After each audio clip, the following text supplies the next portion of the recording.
जाता है जो कुछ भी नहीं करते, उनका भी बीत जाता है जो कुछ करते हैं,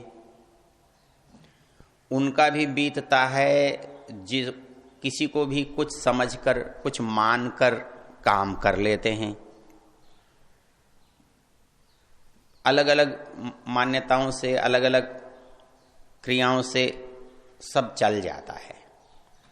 इस सब चल जाने के बीच में ये रहता है कि हम जो बात कह रहे हैं वो ठीक है। दूसरा कहता है नहीं, हम ही ठीक हैं, आप ठीक क्यों हैं।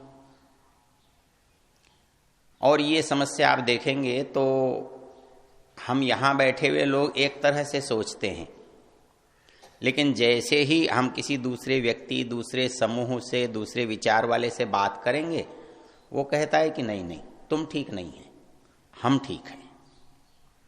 और इस ठीक और गलत की प्रक्रिया चलते पूरा समय व्यतीत हो जाता है। बहुत सारे लोगों का तो निर्णय बिना हुए भी समय कट जाता है। ऐसी परिस्थिति में कैसे निर्णय को ये सिद्ध किया जाए कि ये ठीक है। समस्या दो तरह की है। एक तो क्या है कि कोई चीज होती है, और एक है कोई चीज मान ली जाती है। और ऐसा धर्म में, ईश्वर में और बहुत सारी संभावनाओं में आप विचार करके देखें तो आप ये देखेंगे कि वस्तु है इसलिए हम मानते हैं, या हम मानते हैं इसलिए है। ये हमारे जीवन का चलने का एक प्रकार है। और उनमें अधिकांश लोग जो है ना, है इसलिए नहीं मानते, वो मानते हैं इसलिए होती है। क्यों, ऐसा कैसे पता लगा कि वो मानते हैं इसलिए होती है? सबसे मोटा उदाहरण, अजी भगवान की तो बात है, जो जिसको मान ले। कहते हैं, बोले आप नहीं मानते ना, आप मत मानो, हम तो मानते हैं। और हम मानते हैं, उससे हमारा काम चलता है। फिर क्या परेशानी है? यदि इस सिद्धांत को स्वीकार कर लें तो आपत्ति क्या है? भाई सब अपनी अपनी जगह ठीक है, एक सामान्य नियम हमारे जीवन में चलता है। अजी सब ठीक है ना, सब अपनी अपनी तरह से करते हैं, अपनी अपनी जगह ठीक हैं। आप क्यों दूसरे को तंग करते हो? आप दूसरे की क्यों निंदा करते हो? आप दूसरे की क्यों आलोचना करते हो? आप अपना काम क्यों नहीं करते? क्या उत्तर दोगे? ऐसा कर लोगे कि ठीक है? देखिए, इस पर चिंतन करके देखें, इस पर मूल बात क्या है। पहले शायद मैंने इसमें बताया भी होगा कि मानने और होने में क्या अंतर है। मानने में और होने में सबसे बड़ा अंतर है, जो होता है उसे सब एक जैसा मानते हैं, और जिसे माना जाता है वो केवल उसके लिए होता है जो उसे मानता है। अब इसको समझ लीजिए कि एक गाय है, उसको सारे लोग गाय कहते हैं क्योंकि वो गाय है, और जो भी उसे देखेगा उसका परिचय उसका गाय के रूप में ही होगा, और वो गाय ही बोलेगा और गाय ही समझेगा। इसका उल्टा कोई उदाहरण देखो जिसको है तो नहीं और मानते हैं। सबसे बड़ा उदाहरण तो ईश्वर है। हमारे सबके ईश्वर अलग अलग क्यों हैं? क्योंकि है इसलिए नहीं मानते, मानते हैं इसलिए है। और इसलिए स्वतंत्रता क्या है? चाहे जो चाहे जिसको माने, चाहे जो व्यक्ति चाहे जिसको, व्यक्ति को, वस्तु को, जड़ को, चेतन को, कागज को, पोथी को, पेड़ को, पहाड़ को, पत्थर को, पानी को, कुछ मरे को, जिंदा को, किसी भी तरह से। तो ये अंतर क्यों है? क्योंकि मानने वाले की इच्छा, जो जिसको चाहे वो उसको माने, है कि नहीं ऐसा? होने और मानने का अंतर, जो है उसे सब एक सा मानते हैं और जो माना जाता है वो अलग अलग होता है, क्योंकि सबकी मान्यता अलग अलग है। तो अलग अलग मान्यता का होना ये बता रहा है आप है इसलिए नहीं मानते, बल्कि आप मानते हैं इसलिए वो आपके लिए है। अब एक समस्या, वो कहता है जी जब मेरा काम इससे चल रहा है आपको क्या परेशानी है? जो जड़ को ईश्वर मान रहा है उसका भी काम तो चल रहा है, और पूरे जीवन, और जीवन क्या पीढ़ियों हजारों पीढ़ियां निकल गई मंदिर की पूजा करते करते, उनको कभी संदेह भी नहीं हुआ और उनका काम चला, जैसा वो चाहते थे वैसा हुआ। फिर आपको क्या परेशानी? वो गलत कैसे हो गया? इसका उत्तर यह है कि वहां पर जो कुछ होता है ना उस परिस्थिति में, वो होता है जो व्यक्ति चाहता है। इसको विस्तार नहीं करेंगे, विस्तार में इसका एक अलग विषय बन जाएगा, लेकिन संक्षेप में यह कह सकते हैं कि जिसको हम जो मान लेते हैं फिर उसके साथ हम स्वयं वैसा व्यवहार करते हैं। किसी वस्तु में हमने ईश्वरत्व का आरोप कर लिया, हो गया, तो अब हमारा व्यवहार कैसा होगा? उसके साथ बिल्कुल ईश्वर जैसा होगा। जैसे कोई बच्चा खिलौने से खेलता हुआ, हाँ, उससे जो व्यवहार करता है, कोई बच्ची गुड़िया से खेलती हुई जैसे उससे व्यवहार करती है, हाँ, उसको सुलाती है, नहलाती है, धुलाती है, हाँ, पढ़ाती है, लिखा कुछ भी करती है और उसको लगता है ऐसा हो रहा है, ऐसा होता है। तो वैसे ही जब हम किसी वस्तु में ईश्वरत्व का आरोप कर देते हैं तो हमारी दृष्टि में वो ईश्वर है, और हम जो जो बात ईश्वर में चाहते हैं वो उसमें देखते हैं, वो उसमें होती हैं, और उससे उसका काम चल जाता है। क्यों? कि उसे ईश्वर ही तो चाहिए, और उसने ईश्वर ढूंढ लिया और इस ईश्वर को मान करके वो सारे काम कर लेता है, उसे कोई परेशानी नहीं होती। मानना है, मानने से जो भी बात बनेगी वो बन जाएगी, सहज बन जाएगी। इसलिए हर व्यक्ति जो जो कुछ भी मानता है उससे उनका काम चलता है, इसलिए वो व्यक्ति वहां से हटता ही नहीं है, वहीं लगा रहता है। वो हटता कब है? जब उसे कोई गलत साबित कर दे, उसे लगे कि ये गलत है, हाँ ये वो नहीं है जो मैं जानता हूं, जो मैं पहचानता हूं वो नहीं है, तब वो स्वयं हटेगा, नहीं तो नहीं हटेगा, और उसका काम रुकेगा भी नहीं, वो चलता ही रहेगा। इसको एक उदाहरण मैंने प्रायः बाहर इस पर चर्चा होती है तो देता हूं, कुछ नए लोग हैं उनके काम का है। मैंने कहा देखो, होने और मानने का अंतर।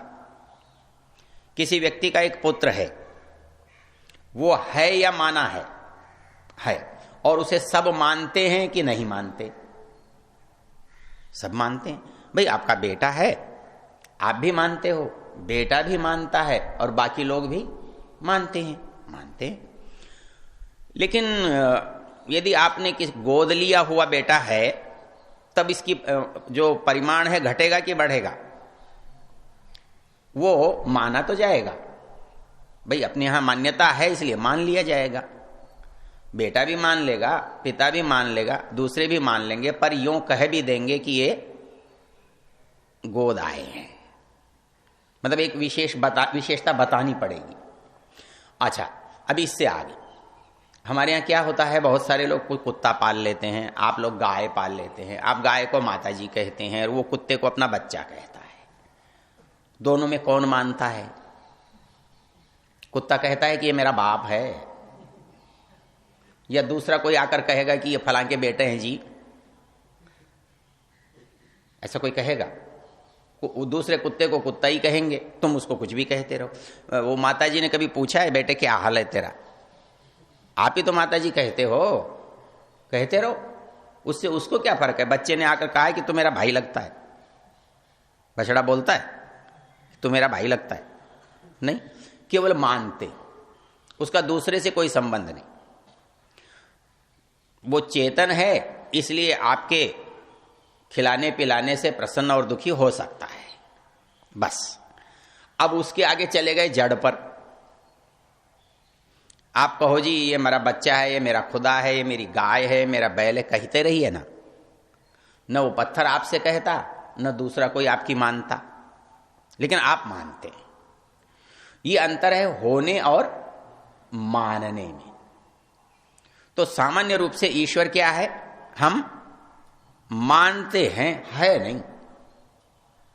और कसौटी क्या है कि हमारा सबका अलग अलग है। एक बड़ा मोटा सा तर्क मैं जब सामान्य लोगों से पूछता हूं तो वो चकरा जाते हैं। मैंने पूछा भैया तुम्हारे ईश्वर की कानून में क्या स्थिति है? आप तो जानते हो, आपको तो बता रखा है मैंने। कानून में क्या स्थिति है राठी जी ईश्वर की? अपने कानून में सब चीजों की स्थिति तो है ना भाई। ये नागरिक है, ये स्थान है, ये नगर है, ये अपराध है, ये अच्छा है। तो भगवान क्या है हमारे कानून में? पिछले दिनों आपने इसमें भास्कर में और अखबारों में पढ़ा होगा, पिछले महीने के पहले सप्ताह में वो बात मुझे तो उन्होंने बताई थी विद्यासागर जी ने। विद्यासागर शास्त्री हैं, गुरुकुल के स्नातक, वो म्युनिसिपल कमिश्नर रह चुके हैं। तो उन्होंने कहा कि मेरे सामने जब समस्या आई तो उनको कानून की स्थिति मालूम हुई, तो उन्होंने मुझे बताई। बाद में तो समाचार पत्रों में आ गई। कानून में भगवान नाबालिग है।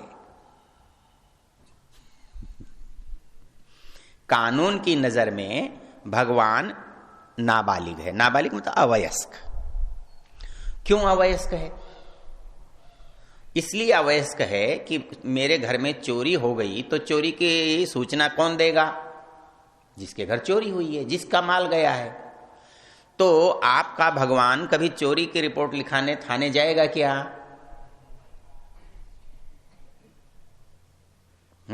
हमारे नाथद्वारा में जो भगवान जी हैं उनकी हीरे की आंख थी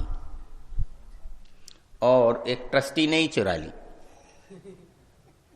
चोरी की रिपोर्ट हुई, बाद में पता लगा कि ट्रस्टी ने चुराई।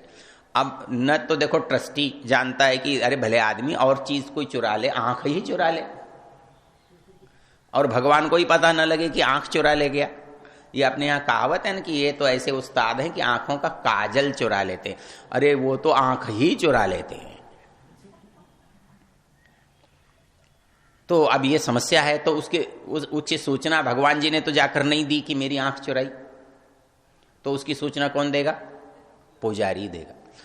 दरगाह में चोरी होगी तो खादिम देगा, हाँ? चर्च में चोरी होगी तो फादर देगा, मंदिर में चोरी होगी तो पुजारी पंडित देगा, कहीं मस्जिद में चोरी होगी तो मुल्ला जी देंगे।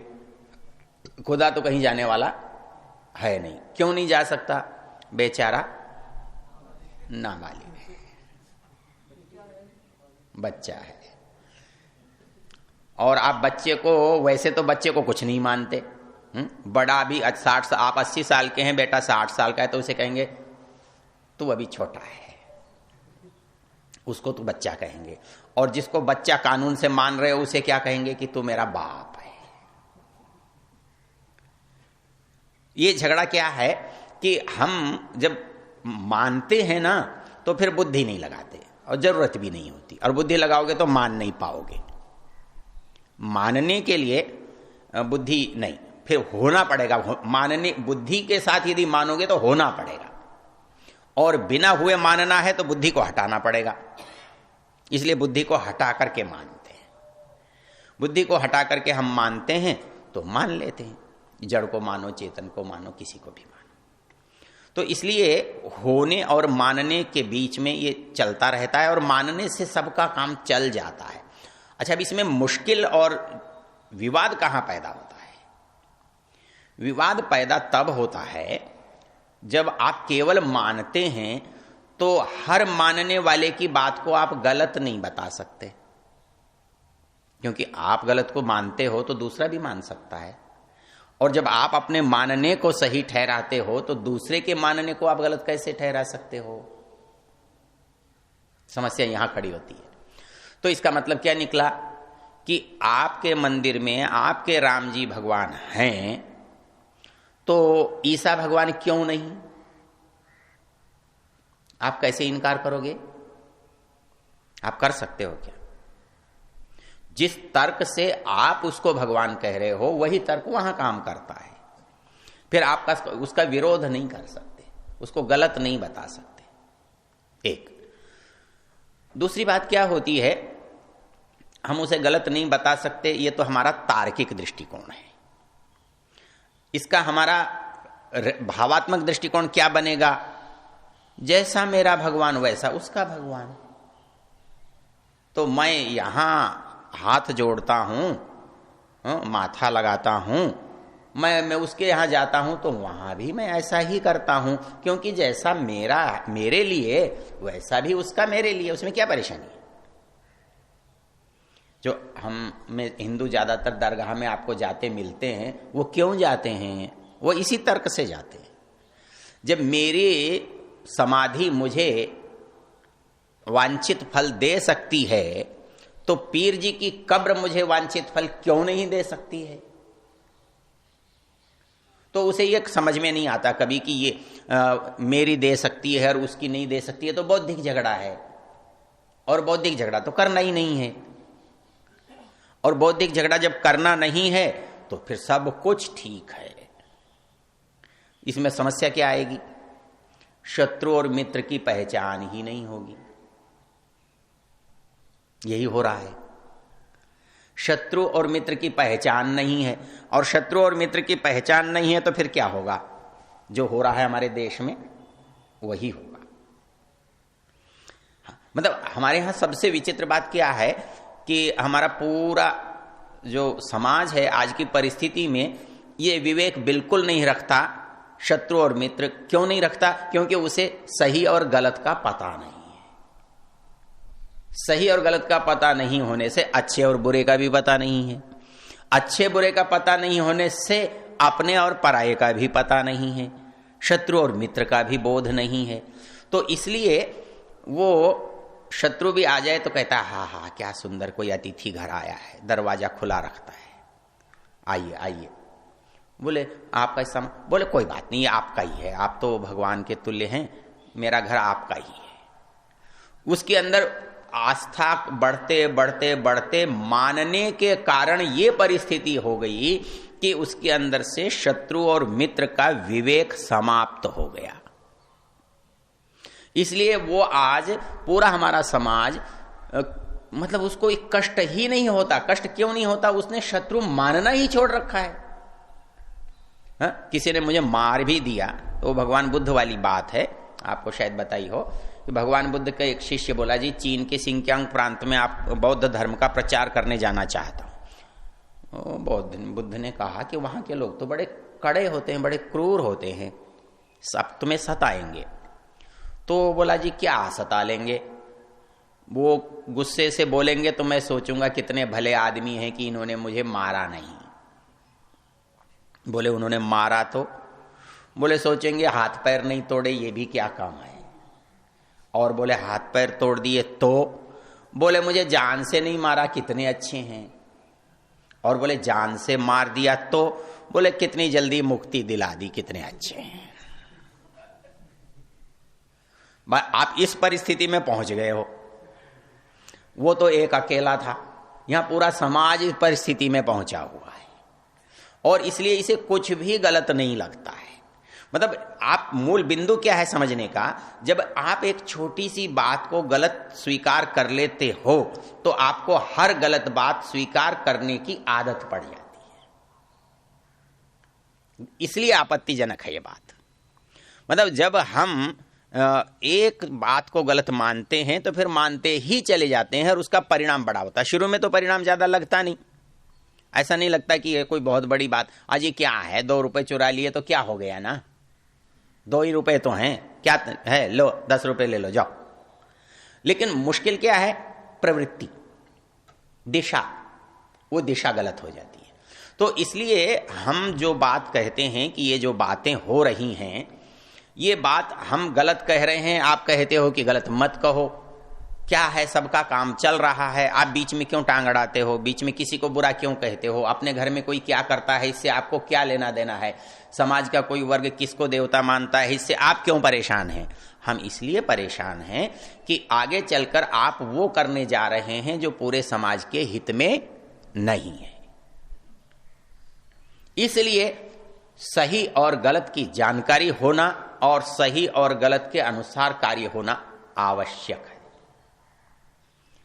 होता क्या है, एक बार एक व्यक्ति से पूछा मैंने कहा भगवान एक है, बोले हाँ। तो आप ये बता सकते हो कि आज तक मुझे कोई ऐसा मंदिर नहीं मिला जिसमें मूर्ति एक ही हो,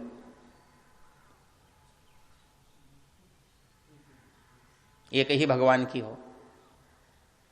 मतलब जब भी आदमी भगवान की मंदिर बनाता है तो किसी के घर भी जाकर देखा ना मैंने, तो 2, 4, 5, 6, 10, 20, 50 होती हैं। चित्र भी लगाता है तो वो एक नहीं लगाता, बहुत सारे लगाता है, पूरी दीवार ही भर जाती। ऐसा क्यों? क्योंकि ये मानने का झगड़ा है, होने का नहीं है। अरे किसी व्यक्ति का चित्र लगाओगे तो वो होगा, उसके 150 चित्र थोड़े ही लगाते हो भाई। आप अपने पिताजी का या अपने माताजी का या अपने किसी मित्र का एक चित्र लगाओगे, दूसरा लगाओगे तो अलग उसकी परिस्थिति होगी, पोज होगा तो अलग लगाओगे। एक ही तरह के 150 चित्र लगा दोगे, क्या करना है? बोले एक ही बहुत है ना, एक व्यक्ति का एक बहुत है, तो एक भगवान के बहुत क्यों? शायद अलग अलग पोज है इसलिए, कोई सुअर का, कोई कुत्ते का, कोई गधे का। मतलब फिर संदेह है, मतलब फिर क्या हुआ, है नहीं, संभावना है। तो मतलब वास्तविक ज्ञान की आवश्यकता क्यों? वास्तविक ज्ञान की आवश्यकता इसलिए कि वास्तविक ज्ञान न होने से रास्ता भटक जाता है, मार्ग भटक जाता है, अनुचित व्यवहार करता है। इस दृष्टि से मित्र और शत्रु का अंतर समाप्त हो जाता है, अपने और पराये का भेद खत्म कर लेता है। एक तो अपने पराये का भेद खत्म करता है जो ऊंची सीढ़ी पर चला जाता है, एक मां मूर्ख होता है जिसे पता ही नहीं होता कि दोनों हैं तो बहुत ऊंचे स्तर के। हम तो लोग तो सब बीच वाले हैं ना, तो बीच वालों को ऊपर की तरफ जाना तो जमेगा, लेकिन नीचे की तरफ जाना कैसे जमेगा? तो इसलिए ये बात अनिवार्य है। आपका समय हो गया, तो मैं आपसे निवेदन ये कर रहा था कि हम जो कुछ भी कर रहे हैं वो उचित हो, इसके लिए प्रयत्न होना चाहिए। और उचित हो तो ये जानकारी के बिना नहीं हो सकता। अब जानकारी के बाद उचित का पता लग जाए तो उसको वैसी जानकारी है और मुझे ऐसी है तो क्या उचित मान लिया जाए? नहीं।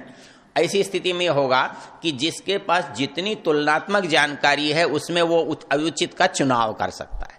उससे भी विचित्र बात क्या है, वो सिद्धांत किसी दूसरे के पास नहीं है। वो क्या है?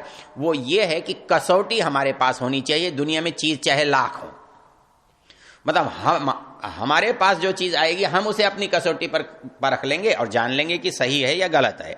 हर चीज को सही और गलत जानते हुए कहां घूमेंगे? हर चीज को यदि जानते हुए बताने लगे कि कहां ये सही है गलत है, तो हम पूरे जीवन में बता ही नहीं पाएंगे।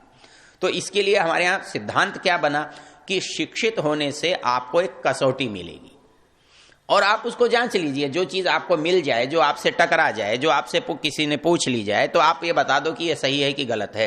क्यों? कि आपके पास कसौटी है। क्या कसौटी है? कसौटी तो एक ही होती है, जिसका परिणाम, क्योंकि जो कुछ हम कर रहे हैं उसका परिणाम गलत हो रहा है, इसलिए वो गलत है।